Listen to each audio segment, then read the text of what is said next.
Hey guys, in this video I will show you how to use DeepSeek AI on iPhone. Alright, so let's begin with the video. So DeepSeek is a very popular AI assistant, and I'm pretty sure it's going to be making the rounds very soon. So if you want to go and give it a try, I'll go and give you a breakdown on exactly how to use it.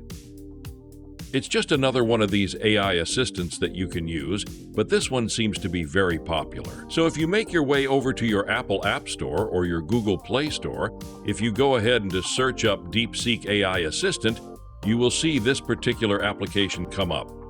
So this is what it looks like. You can kind of go through and read more about it. It is an AI assistant powered by the DeepSeek version 3 model. So it's very similar to ChatGPT, as you can probably see. It's almost like ChatGPT and Google Gemini combined. So go ahead and download this application. And when you go ahead and download it, it will ask you to basically log in via either your Google account, Apple ID account, or you can sign in with a different method if you want to create an account. So when you come into the panel, this is what it basically looks like.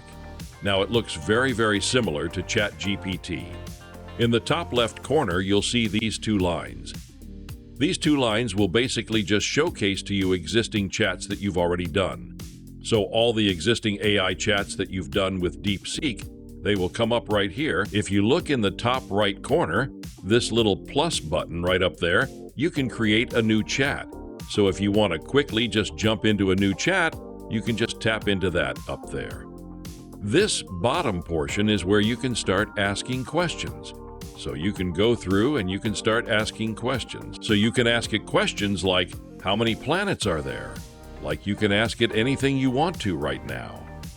So I can ask it a basic question like that. I can go and send it off, and this is what it's going to look like.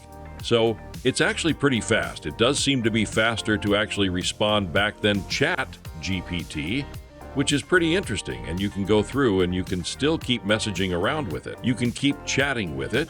You can go through and create a new chat if you want to. By clicking on New Chat, at the bottom you have Deep Think, so you can go through and enable this if you want to.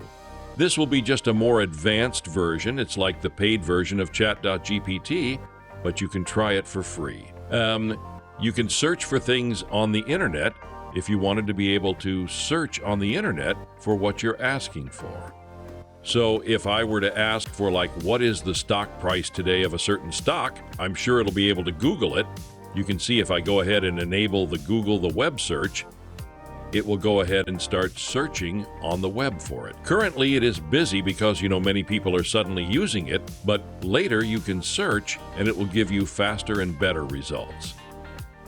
Now, clicking on the bottom, you can click on this plus button if you want to, so you can go through. And I would theoretically be able to start uploading files, like images and photos and those things. That's basically how you use DeepSeek. You just keep using it as you normally would, like with any other AI assistant. If you click here on two lines, and you click on the bottom, you can access your profile too. So you can go through and you can get access to your profile. If you want to complete all the chats, you can play your account, but that's basically how you use DeepSeek AI. So that's basically how you can use DeepSeek AI on iPhone. So that's all for this video. Consider subscribing if you find it helpful, and I'll catch you in the next one. Thanks.